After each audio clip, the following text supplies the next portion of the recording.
Buenos días, damos comienzo a la clase de hoy. Estamos terminando ya ah, nuestro trabajo de presentación de las locuras de Joyce y de Lucia Joyce, y hoy vamos a centrarnos especialmente en lo que podría ser un historial clínico de Lucia Joyce. Podría ser, pero no lo es. No tenemos conocimiento suficiente de esta mujer como para poder hacer una historia clínica, como hacemos en nuestro trabajo, con paciencia y con entusiasmo, desde luego, pero nos faltan demasiadas cosas importantes como para poder hacer una buena historia clínica, una buena historia clínica de la enfermedad de este sujeto. Eh, Ojalá hubiéramos tenido ocasión de poder leer los informes del Hospital de San Andrés en Northampton, o incluso, mire, esta mañana hablaba con una persona sobre el asunto de las presentaciones de enfermos, llamadas tradicionalmente presentaciones de enfermos. Ojalá hubiéramos podido entrevistar a Lucia en una o en varias ocasiones para poder sacar algo en claro de ella y conocerla mejor, conocer qué la enfermó, conocer por qué se enfermó y conocer también qué medidas puso para no enfermarse más de lo que enfermó. Es verdad que en las presentaciones de enfermos esta mañana, en esta conversación que tenía con una persona del otro lado del mundo,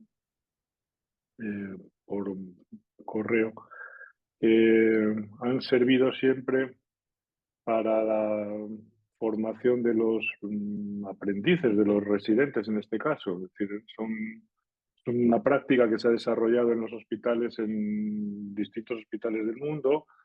En Francia había una tradición importante, en Alemania, en España también se han hecho durante décadas y décadas, y estaban destinadas cuando se hacían en los hospitales, por ejemplo en Santán o en las clínicas en Múnich, donde estaba Krepelin, o en Heidelberg, pues eran presentaciones, se elegía a un paciente y se le entrevistaba en público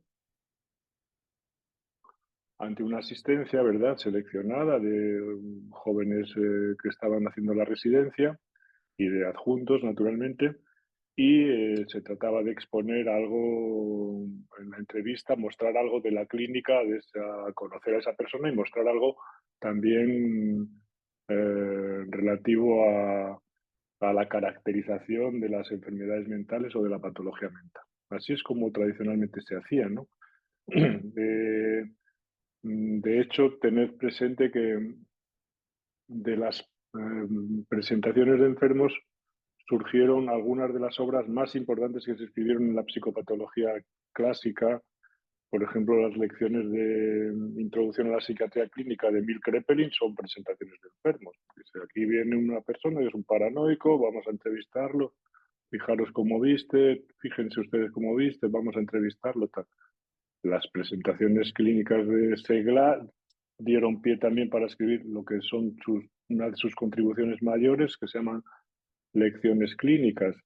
En fin, se podrían recoger unas cuantas obras muy importantes que tratan, Clerambault, por ejemplo, también hacía presentaciones de enfermos muy importantes. En fin, se podrían recoger una serie de obras que tienen como materia prima este tipo de presentaciones, ¿no? También, si leéis a Claude Lévi-Strauss, veis en, no sé qué libro es, en Tristes Trópicos, no lo recuerdo ahora. Hay un momento determinado en el que él hace un comentario sobre las presentaciones de enfermos en el hospital de Santán, donde él acudió junto con otras personas más del ámbito médico, ¿no? Pero él hace un retrato como antropólogo y como de una descripción sutilísima de cómo el, presentador, el jefe de servicio, no sé si se refería a una de las autoridades médicas más importantes, creo que se estaba refiriendo a Georges Dumas. Hacía una exhibición, tenía a gala mostrar su saber y como con una especie de varita mágica iba dirigiendo al enfermo, lo entrevistaba y los pacientes, decía Levi-Strauss, estaban ya tan amaestrados que iban a exhibirse también a glorificar al entrevistador. En fin, todo aquello ya que se acabó convirtiendo en una especie de payasada, ¿verdad?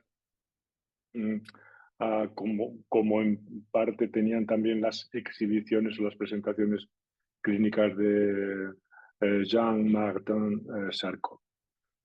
Con todo el saber, se aprendía a interrogar a los pacientes, se aprendía todos los detalles de la semiología clínica, pero no había algo también un poco exaltado y circense en todo eso. Lacan, que conoció todo este mundo, eh, especialmente lo que hablábamos de Clerambault y lo que sucedía en el Hospital de Saint-Anne, donde él se formó como psiquiatra durante unos años, 4 años, como se hace ahora. Eh, pues continuó con el desarrollo de estas presentaciones. Ojalá hubiéramos tenido a Lucia Joyce para poder entrevistarla ahora, ¿no?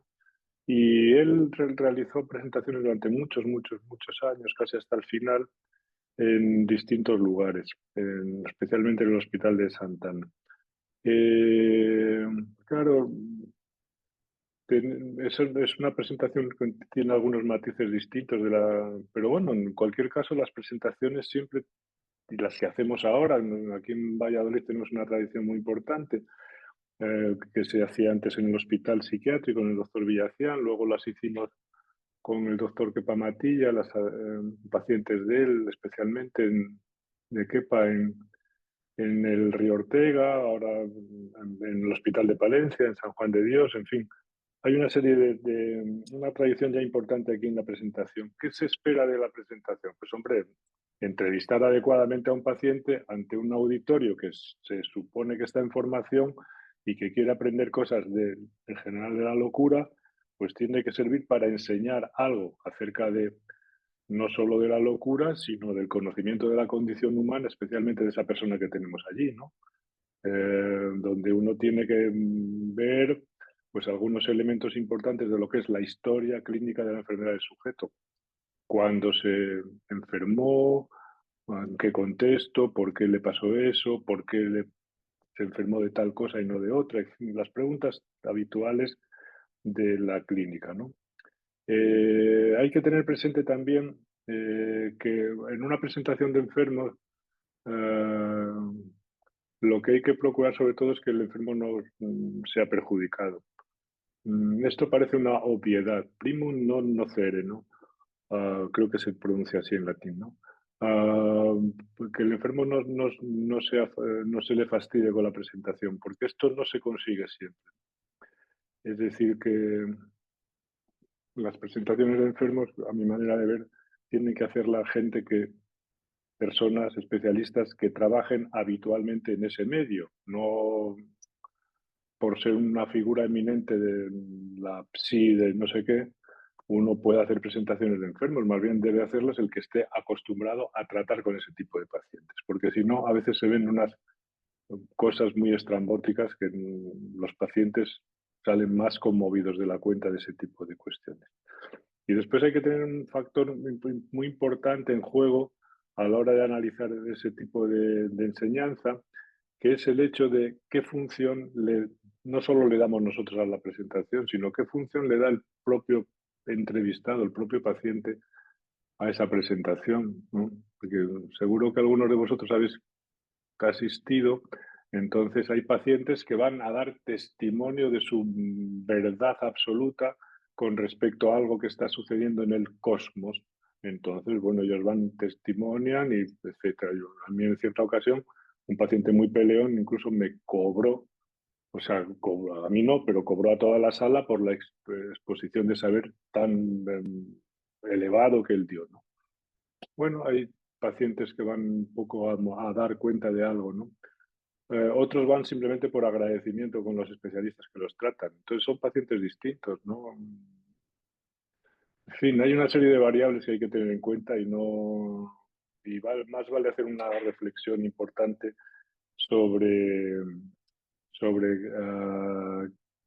digamos, la función clínica de la presentación de enfermos y cómo nos puede enseñar a nosotros, al auditorio, a la gente que está aprendiendo, pero sobre todo no perjudicar al paciente e incluso si puede ser, entrevistarlo adecuadamente para cerrar algunos aspectos o no abrir otros o incluso iluminar si se puede alguna vía de posible solución, que esto, en fin, en una entrevista es muy difícil hacer, pero bueno, a veces alguna luz se le aporta o alguna clave se le puede aportar al paciente. Bueno, estos eran comentarios que yo tenía esta mañana con una persona y que a la hora de tener que hablar de Lucia, pues me daba cuenta que, claro, es que de Lucia Joyce sabemos muy pocas cosas, aunque hemos leído mucho, porque la materia principal de esta persona, ¿verdad? Las referencias principales, sus cartas y las cosas que escribió, todo eso ha sido separado y quemado, ¿no? Entonces andamos un poco con los pies en el aire. Ya os he contado la historia de cómo su sobrino se encargó de cercenar todo ese tipo de información, ¿no? Andamos pisando barro, ¿no? A la hora de meternos en este asunto, pero no obstante, algunas cosas se pueden decir. Lo importante es qué se puede decir y sobre todo hasta dónde podemos decir algo. Y cuando no podamos decir algo, pues hacemos como decía Wittgenstein, nos callamos y todo arregla. ¿De acuerdo? Voy a centrarme en la clase de hoy especialmente en la cuestión de la mirada, a presentaros a Lucia Joyce desde el punto de vista de la mirada y de la relación con su padre, especialmente desde el punto de vista de la mirada. Bueno, James Joyce y Nora Barnacle tuvieron dos hijos, como sabéis, ambos con nombres italianos, Giorgio, el mayor, y Lucia, la pequeña.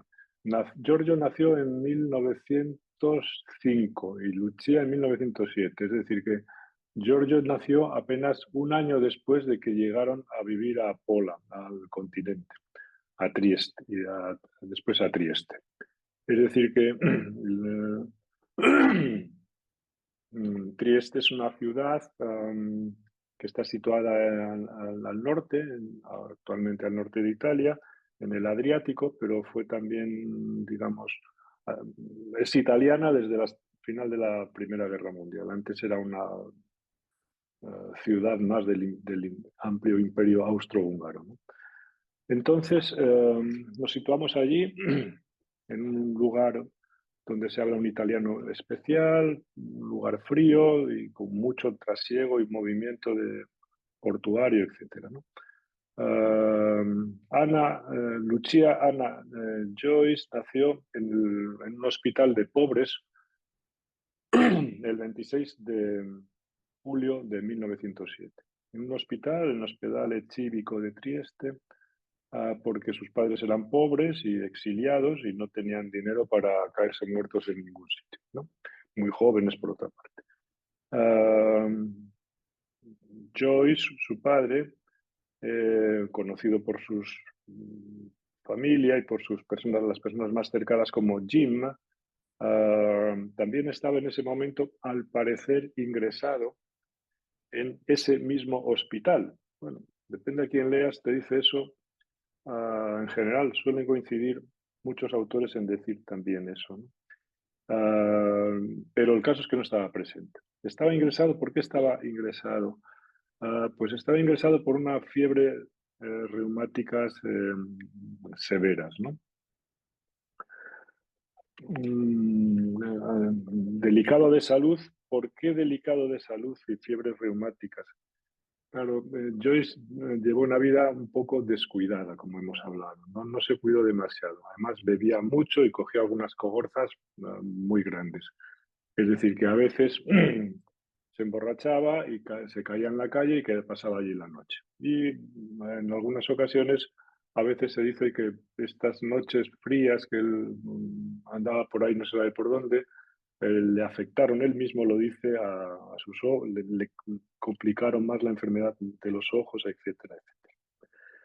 Bien, el caso es que este hombre, como digo, su pareja, que no era aún su mujer, Nora, tuvieron 2 hijos y a los 2 les pusieron nombre italiano, Giorgio o George, Jorge, y a Lucia, pues el nombre en italiano. Cuando el padre de, de John, de James Joyce, John Stanislaus Joyce, esta es la biografía que tenéis que leer si queréis saber quién era este personaje.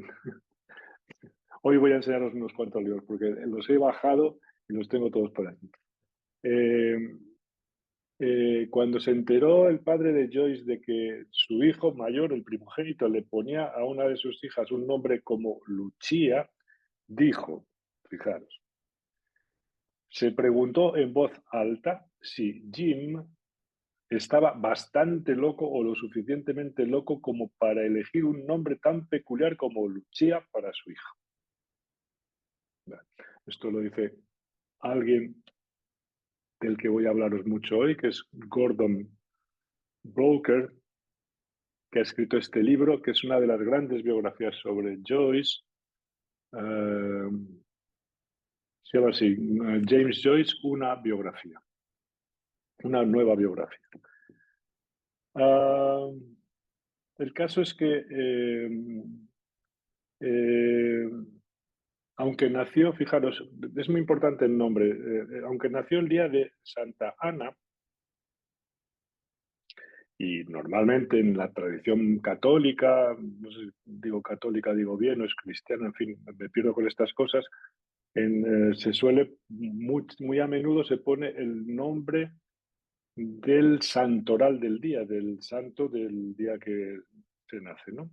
Nació el día de Santa Ana, pero su padre ya había decidido que la llamaría Lucia y que añadiría en segundo lugar el nombre de Ana, tanto por el día del patrón, del santo del día, como porque,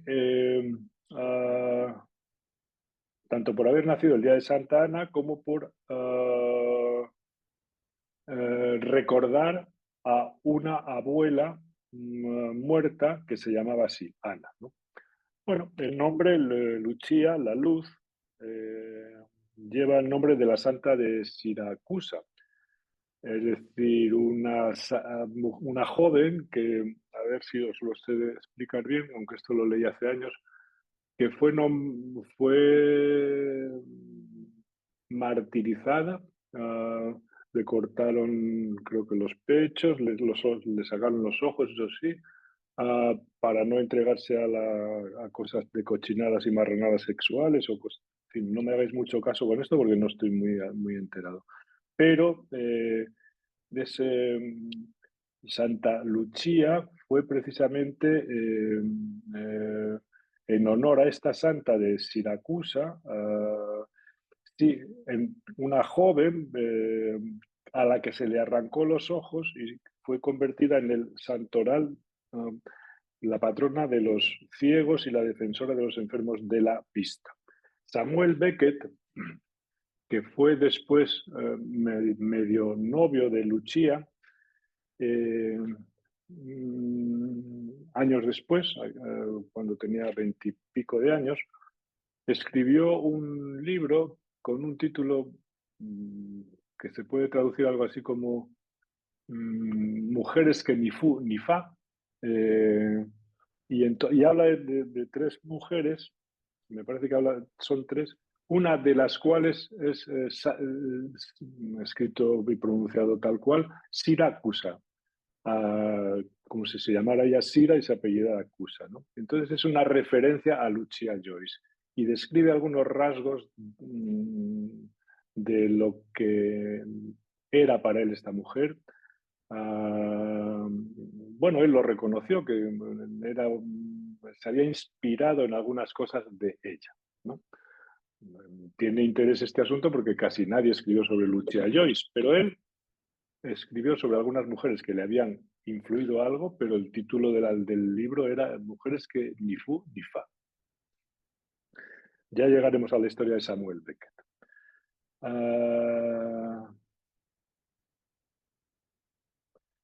La elección del nombre por parte de Joyce, del padre, está muy lejos, como decía, de ser casual y tiene mucho que ver con la relación que después se estableció entre ambos. Y posiblemente tenga que ver también, esto es una hipótesis solamente, tenga mucho que ver con la locura que pudo desarrollarse entre ambos, ¿no? Eso en el caso de que Joyce estuviera loco, que es algo imposible de demostrar, ¿no? En estos momentos. Pero bueno, es más, lo que sí es más evidente es que Lucia estaba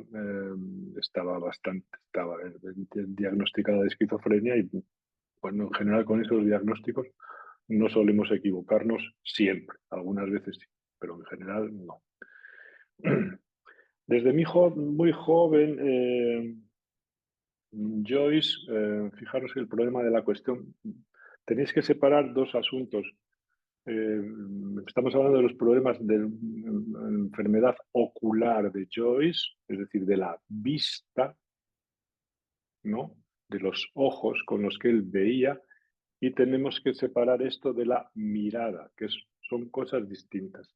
Si queréis perseverar un poco más en estos asuntos, pues en el seminario de Lacan, los 4 conceptos fundamentales del psicoanálisis, hay una serie de capítulos lecciones dedicados a la mirada. Uno de ellos trata de la anamorfosis. Bueno, previamente hay una especie de un comentario sobre Foucault, y Foucault también aparece. Después se habla de pintura, de las meninas de Velázquez, etcétera, etcétera, de la anamorfosis. Pero hay y uno de ellos, Miller, creo que titula esa lección La esquicia del sujeto, o al menos alguno de los apartados.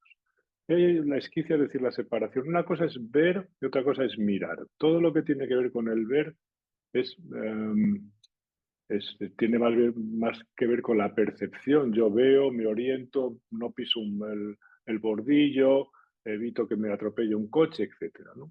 La mirada tiene más que ver con el goce y con el deseo. Y esto todo el mundo lo entiende con cierta facilidad. Porque la gente dice, joder, ¿cómo me miró no sé quién, ¿no? Dice, ¿cómo te miró? Dice, oh, era un baboso. Vale. O sea que ya se entiende con cierta precisión esta separación entre la mirada y la visión.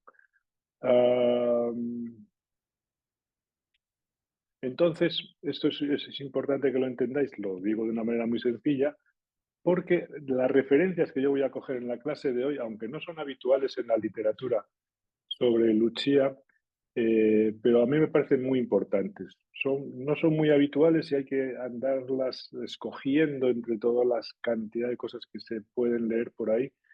He tratado de hacer una síntesis de algunas de ellas que me parecen muy interesantes, ¿no? Joyce, como sabemos, sufrió de una enfermedad de la vista y murió eh, pues bastante ciego. Tengo un libro, el de John McCourt, del que después os leeré algo, todo lleno de imágenes de Joyce, eh, y sale siempre con unas gafotas terribles, porque era un hombre, ¿verdad? Pues muy cegato.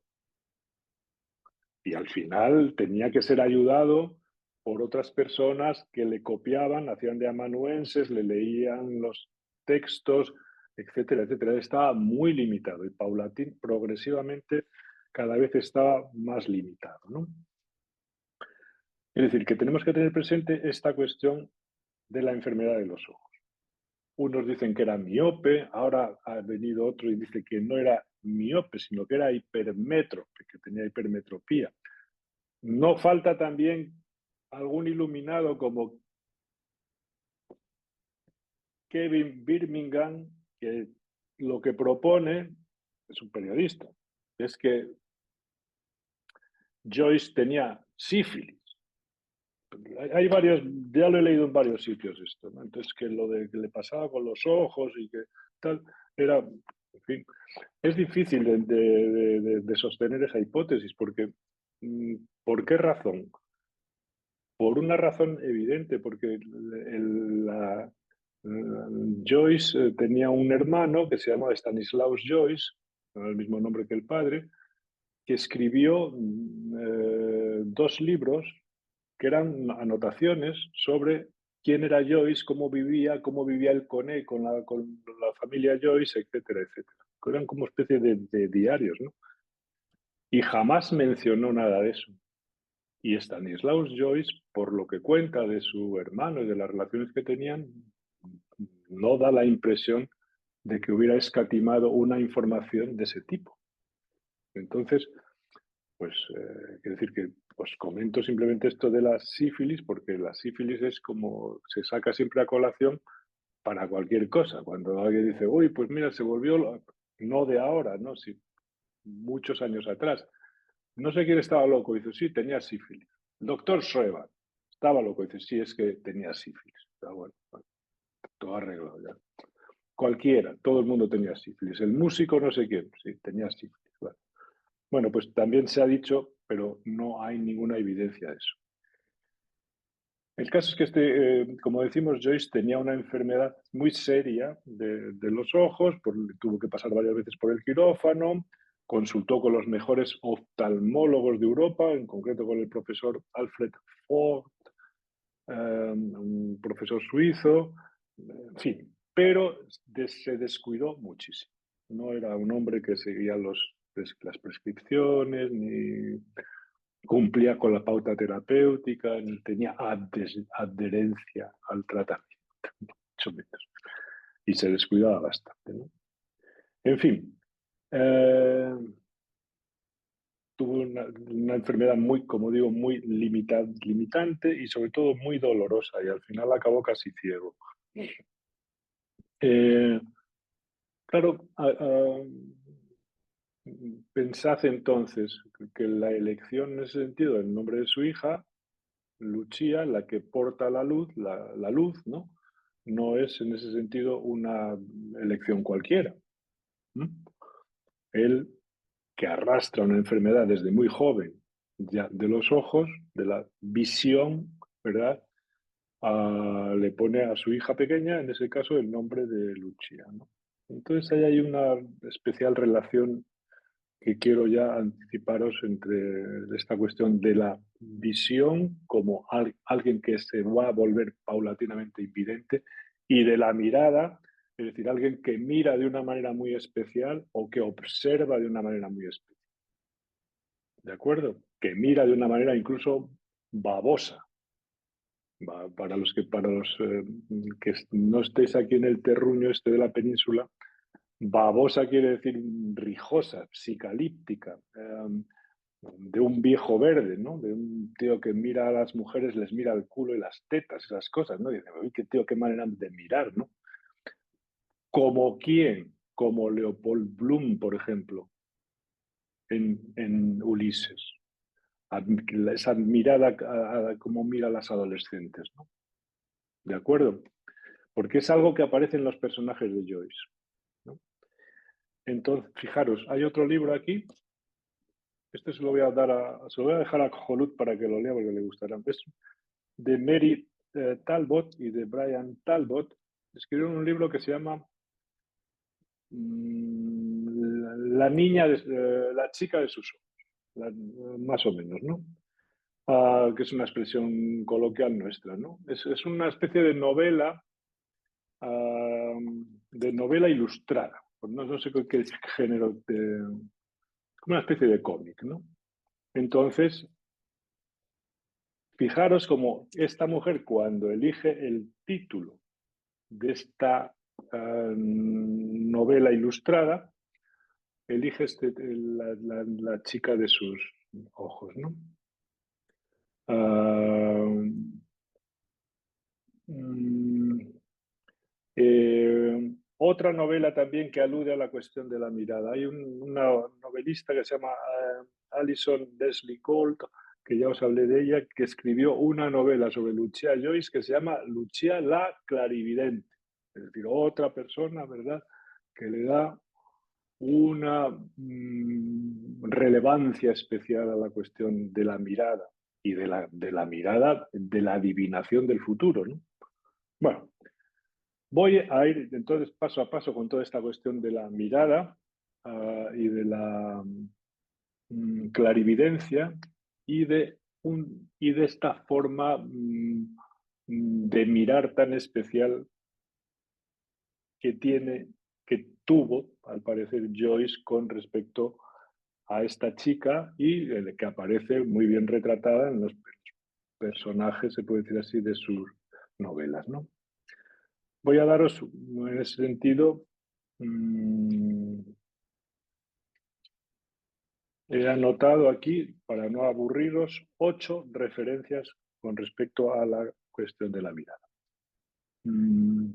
Debo deciros que es algo que muchos autores han captado, pero que no ha sido demasiado desmigado, ¿no? Por ejemplo, la cuestión de la clarividencia proviene de la biografía de Ellmann sobre Joyce, que no sé a quién se la he dejado, porque cuando quería el otro día citaros unos párrafos he tenido que coger la edición inglesa. Así que si alguien de vosotros tiene el libro gordo de Ellmann sobre Joyce, por favor que me lo devuelva. Vamos al asunto de la clarividencia. Por ejemplo, llama la atención rápidamente que cuando Joyce se refiere a veces a su hija, la llama mi Cassandra. Vosotros conocéis un poquito la mitología, ¿no? Cassandra era la divina, la que veía el futuro. ¿De acuerdo? Y él, que conocía naturalmente toda la mitología antigua, griega, y no solo griega, sino de los países del norte de Europa, porque escribió Ulises, nada menos, es decir, Odiseo, le llama a su hija, en ocasiones habla de ella como mi Cassandra, ¿no? Es decir, que si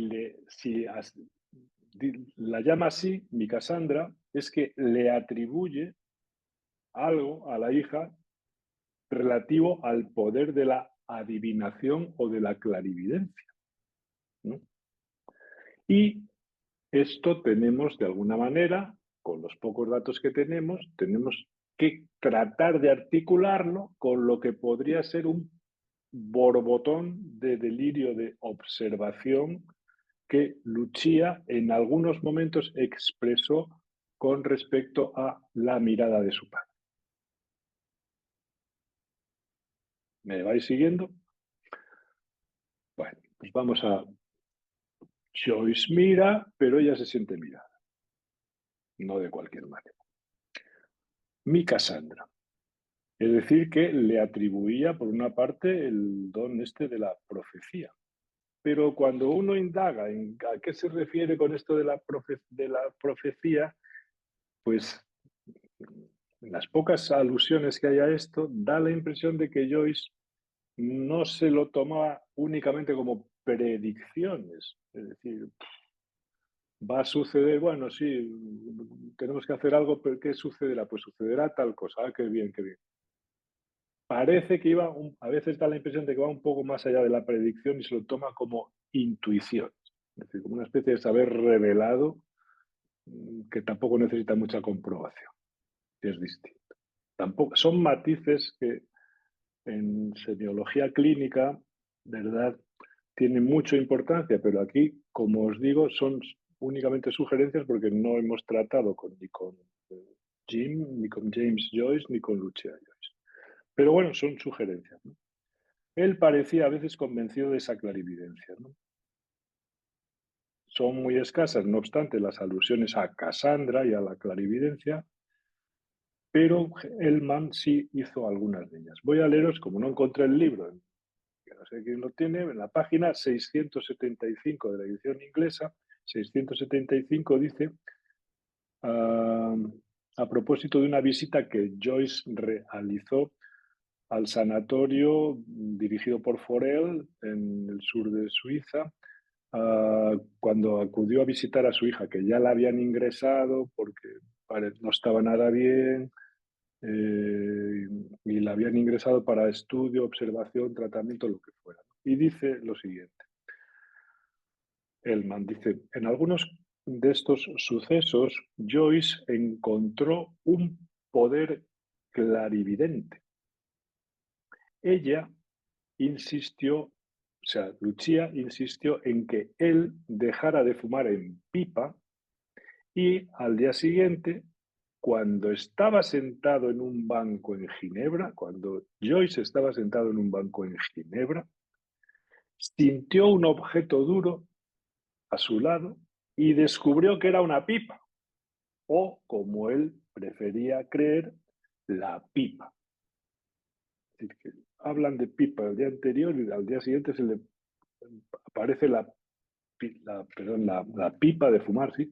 La pipa que no encontraba desde no sé cuánto tiempo, en un banco en Ginebra. Bueno, y comenta Joyce, ella a veces tiene la sabiduría de la serpiente y la inocencia de la paloma. Esta es una referencia a la clarividencia. En otra referencia más, en este caso es una referencia que pasa más desapercibida en Elman también, porque está a pie de página, dice lo siguiente, página 638. Los amigos de Joyce, o sea, la cosa de la clarividencia no es que sea una cosa que era privativa, un secreto entre ellos. No, no, no, era algo que toda la familia hablaba de la clarividencia de Lucia y los amigos también. Por eso os traigo esta mención. Los amigos de Joyce tuvieron otros casos para demostrar que Lucia era una Cassandra.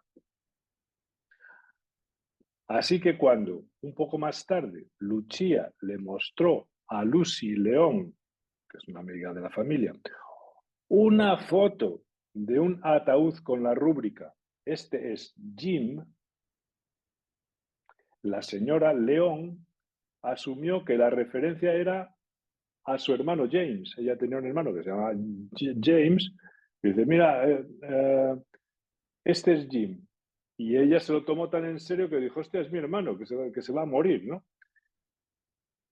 Y dice después, la señora León asumió que la referencia era a su hermano, quien poco después murió. Claro, y continúa Elman. Dice, pero Lucia debe haber tenido otro Jim en su mente.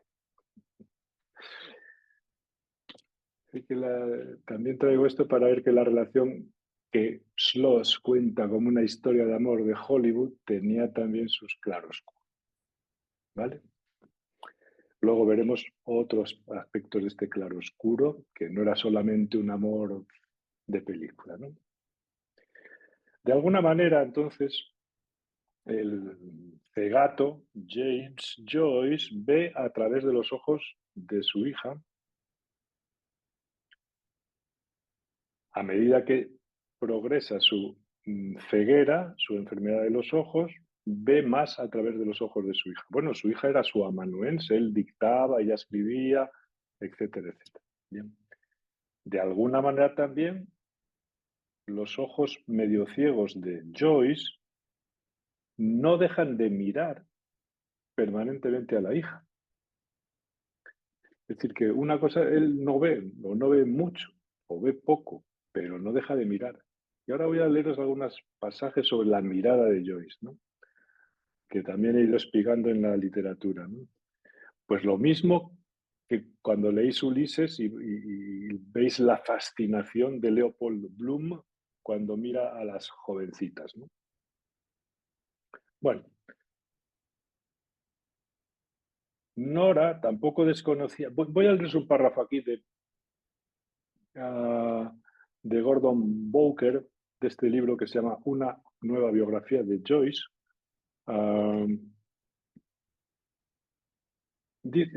Este párrafo es espectacular, en las páginas 270 a 271. Dice, Lucia tenía 12 años e iba para 13 años y se acercaba peligrosamente a la mujer de los primeros años de la adolescencia que tanto fascinaban a Leopold Bloom. Al igual que Nora, no desconocía cómo su padre veía a las chicas jóvenes como ella y cómo las describió. Pero la cuestión de cuánto actuó en ella como su musa en la descripción que él realizó de los objetos de deseo adolescentes en su ficción y hasta dónde llegó para identificarse con ellos, es una pregunta situada en el corazón del misterio de la vida posterior de Lucía. A ver, se puede traducir mejor, pero bueno, algo así dice Vogue. ¿De acuerdo? O sea que ahí todo el mundo capta cuánto actuó en ella como musa en la descripción que él realizó de los objetos de deseo adolescente en su ficción y hasta dónde llegó para identificarse con ellos. Es la misma pregunta que se hacía también Ellman, que preguntaba siempre a todos los entrevistados, que fueron muchos cuando escribió la biografía, les insinuaba si no se había dado algún tipo de contacto sexual entre el padre y la hija, si no había habido incesto. ¿De acuerdo? Aquí se trata más bien de cuánto es una pregunta sobre cómo miraba este hombre a su hija, ¿no? Bueno, muy bien.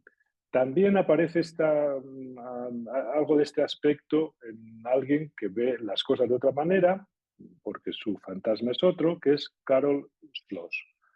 En el libro de la biografía de Lucia, describe una situación en la que Joyce trabajaba o cantaba cuando Lucia bailaba tranquilamente en el fondo, al final de la habitación, como una especie de diálogo místico entre ambos, ¿no? Y escribe Schloss: dos artistas están en la misma habitación y ambos están trabajando. Joyce observa a la hija y aprende cosas nuevas. Los dos se comunican en un lenguaje secreto y mudo. La escritura de la pluma, la escritura del cuerpo se convierten en un diálogo entre dos artistas, cada uno creando algo y creando algo en respuesta a lo que el otro ha creado. La pluma y las extremidades se mueven y pintan describiendo en el papel y en el espacio. Es decir, que esta es la fantasía de esta autora que ve la recíproca influencia que causaron uno en la otra y la otra en el uno, sobre todo en la redacción, que es el retrato aquí es lo que ella escribe cuando Joyce está escribiendo Finnegan's Wake, ¿no? Pero lo que nos interesa de esta cuestión, más allá de esa comunicación, más allá de las palabras, no sé si, Jolu, tienes el libro este todavía, ¿no? Tienes Sí, que, lo mira a tengo ver si todavía. coges el capítulo ese donde habla de esa especie de comunicación más allá de las palabras y nos traes el próximo día unos párrafos del libro ese. ¿Vale? Vale. Eso es. Eh, entonces, más allá de esas cosas, ¿no? Que ya son la fantasía de la autora, sí que el énfasis lo pone en cómo él la observa, ¿no? O más que observar, tendría que decir la mira, ¿no? Ella vestida con el traje de pez con el que concursó en Le Val Lulier. Bueno, ahí está. Es otro, se puede decir así, otra fotografía de este asunto de la mirada, ¿no? Otra más. Otro autor, no sé si os he hablado de él, que es Carleton, que escribe un libro que se llama James Joyce en París, sus últimos años, dice lo siguiente.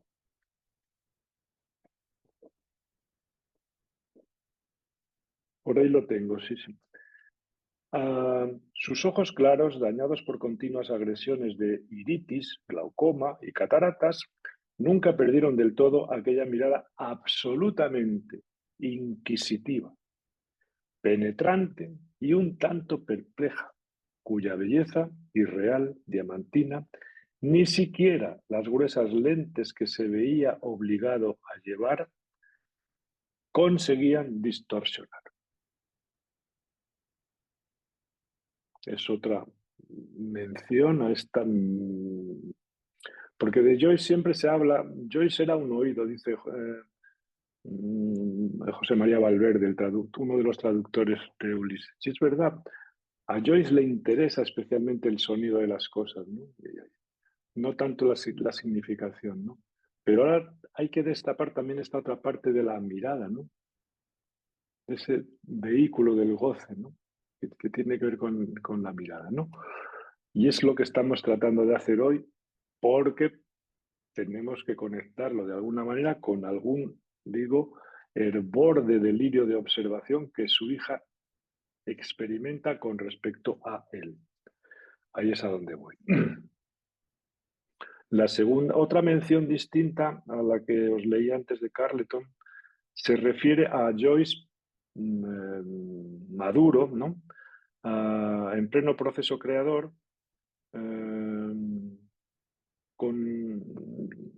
y referida a los dos hijos, ¿no? Y es una observación de Brenda Maddox, no de la biografía, sino de un pequeño artículo que se llama Una manía por los insectos, que trata este espinoso asunto de por qué aparece la palabra insect en Finnegan's Wake, si acaso no se estará refiriendo a incesto, ¿no?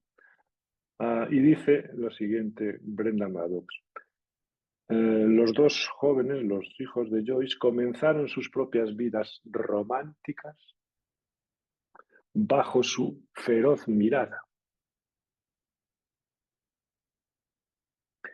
Bueno, otra observación más.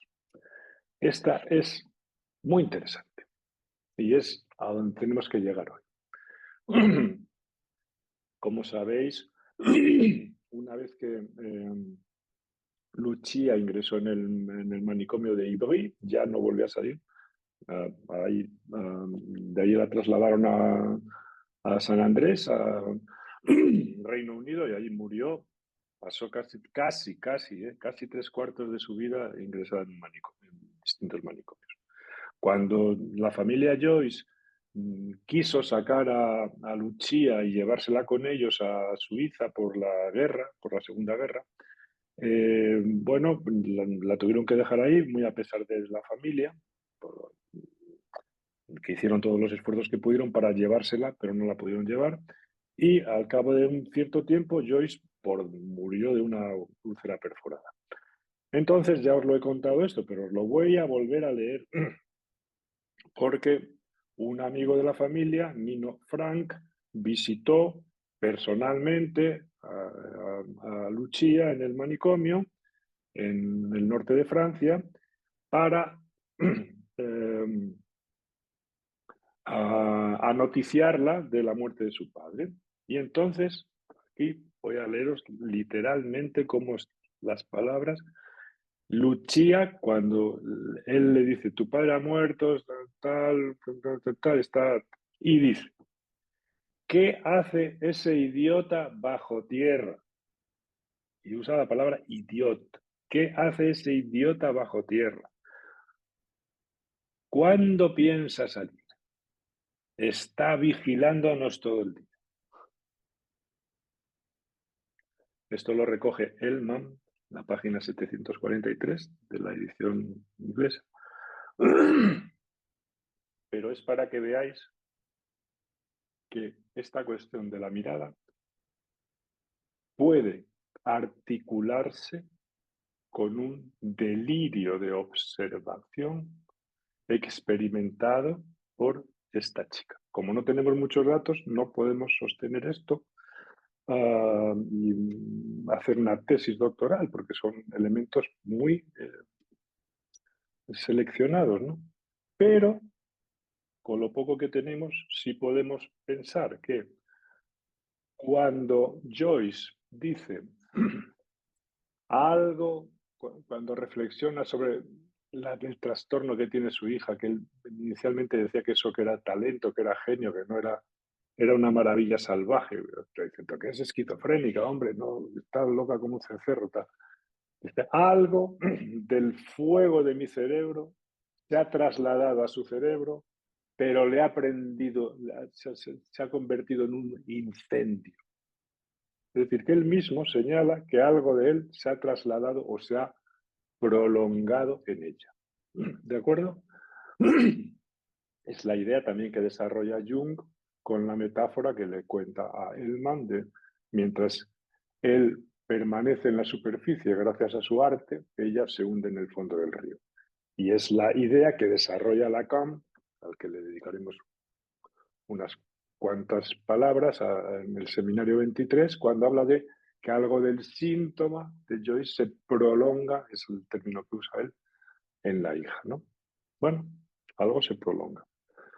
Bien, lo que vemos que se prolonga aquí, hasta donde estamos mirando, tiene más que ver con la cuestión de la mirada y del delirio de observación. ¿De acuerdo?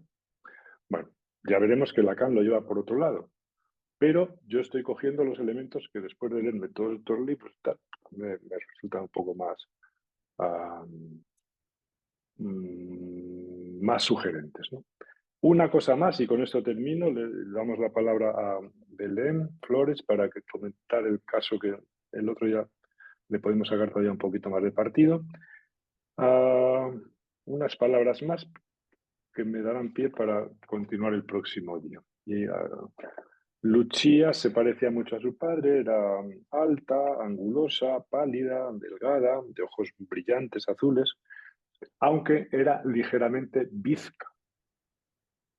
Todas las fotos que veáis de ella siempre la veis de perfil, nunca sale de frente, porque tenía estrabismo y estaba muy acomplejada. Tanto es así que se hizo operar en varias ocasiones y nunca dio resultado. Su madre también, Nora, era estrábica, pero discretamente, ¿no? La vida de Lucia no fue nada fácil, siempre de aquí para allá, cambiando continuamente de escuela, de casa, de ciudad, de idioma, de país, y entrando en este manicomio, en aquel y en el de más allá. Y quizás lo más constante en esta vida, aparte de esa errancia, ¿no?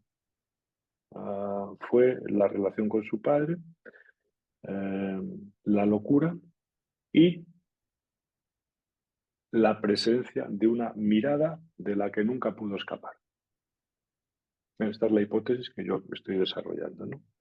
Voy a leeros, para terminar, algo que tiene que ver con esto, que es un poema que se llama un poema que escribió Joyce cuando su hija tenía 5 o 6 años. Os lo leo en castellano, que se llama Una flor ofrecida a mi hija. Y dice, con una traducción horrorosa, pero simplemente para que sepáis de lo que habla: frágil y clara como una rosa, aún más frágil, una maravilla salvaje, la más oculta en tus ojos tiernos, mi triste chiquilla. Bueno, esto seguro que en inglés suena muy bien, pero yo no lo leo en castellano para que sepáis de qué va, ¿no? Siempre está la cuestión con esta chica, la maravilla salvaje, la creadora, ¿no? Y los ojos tiernos, siempre presente. El próximo día continuaremos por este camino para ver si podemos reconstruir, aunque sea con cenizas, un poco de la historia de la historia de la enfermedad de este sujeto llamado Lucia Joyce, y podemos darle algún tipo de explicación a su locura, e incluso podemos opinar con estos elementos si acaso su padre también estaba un poco trillado, o sea, un poco zumbado, un poco psicótico, pues si hay algún elemento para ello, porque se le da por psicótico, ¿no? En muchas ocasiones, pero bueno, tampoco lo hemos conocido lo suficiente como para poder hacer un diagnóstico de ese tipo. Probablemente estaba peor de lo que parece, pero claro, nosotros no podemos. tenemos que ser muy serios con la cuestión de los diagnósticos. No andamos diagnosticando a troche y moche, te cuentan un caso y te tiene, no sé, tiene, no sé, bueno, cosas para aficionados. Cuando se hace un diagnóstico más de una cosa seria, pues hay que tener información y si no queda uno mucho mejor y es más profesional diciendo no tengo ni idea. Bueno, dejamos la clase por hoy aquí